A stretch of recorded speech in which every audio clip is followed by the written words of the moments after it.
Sudden death. What Hillary Clinton just said Trump did with Russia is inconceivable. Hey, if you've been watching Hillary Clinton as long as I have, you would think there is nothing this woman could do to surprise me now. Well, surprise! Today Hillary went on Code Con to try and win over some new donors. That's where she launched a conspiracy theory which makes aliens building the pyramids look totally normal. Hillary Clinton declared Trump colluded with thousands of Russian agents to fill Facebook with lies. Seriously? I could not make this kind of stuff up if I wanted to. This is the sudden death of any remaining respectability she had left. According to the commander-in-chief, Facebook was filled with almost entirely fake stories about her that were designed to spread by the thousands Russian agents involved in delivering those messages. Here are 3 different explanations for the same question, all from the same interview today.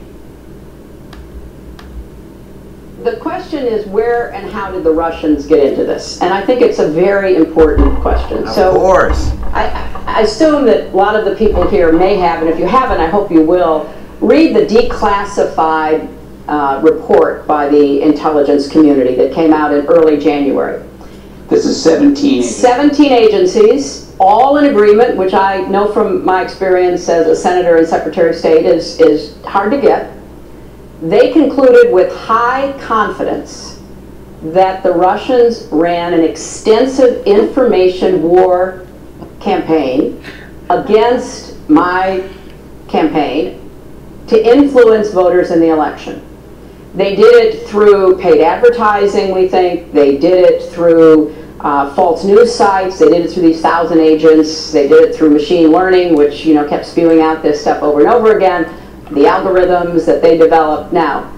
So that was the conclusion. And I think it's fair to ask, how did that actually influence the campaign? And how did they know what messages to deliver? Who told them? Yeah. Who were they coordinating with or colluding with?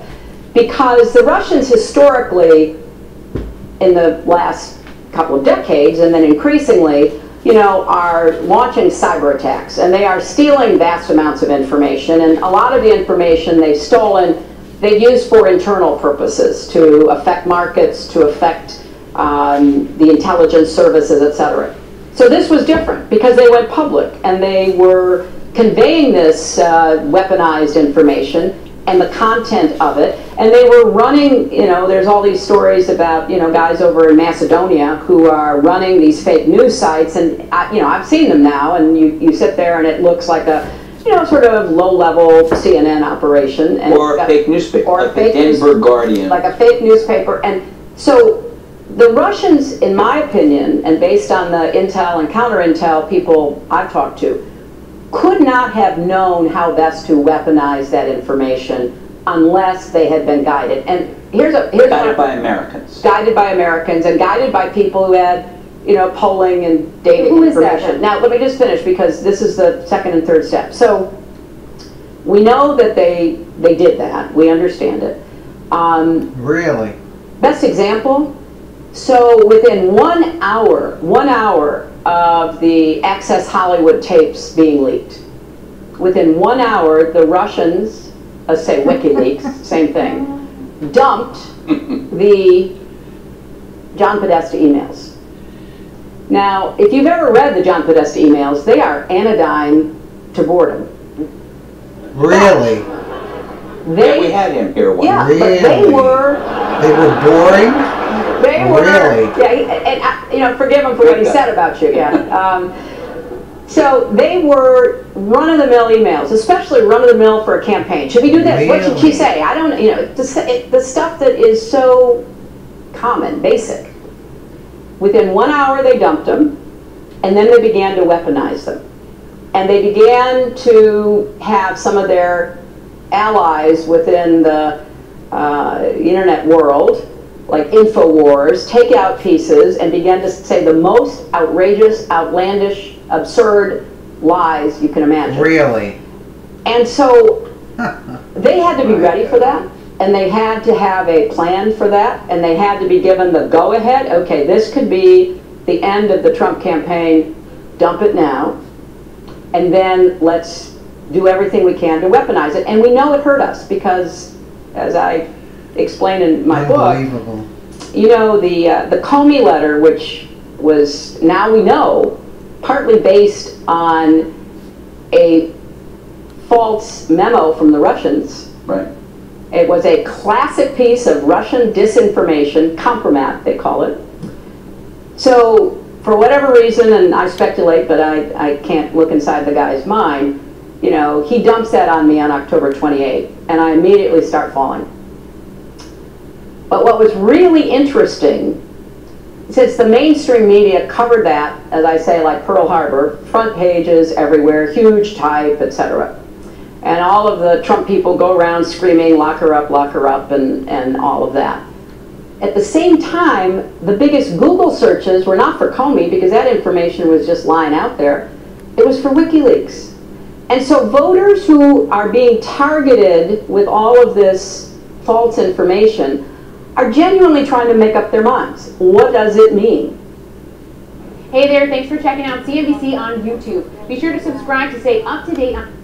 Unbelievable. This woman is sick. It's okay, because in the same interview she said she won the election, almost beat Obama in 2008, and saved the DNC when it was on the verge of collapse. Yeah, this woman has clearly lost her marbles.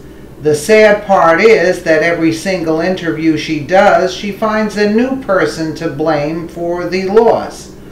Her list so far has been the FBI, James Comey, then FBI Director, the Russians, Vladimir Putin, anti-American forces, low information voters, everyone who assumed she'd win, bad polling numbers, Obama for winning 2 terms, people wanting change, misogynists, suburban women, the New York Times, television executives, cable news, Netflix, Democrats not making the right documentaries, Facebook, Twitter, WikiLeaks, fake news, content farms in Macedonia, the Republican Party, the Democratic Party.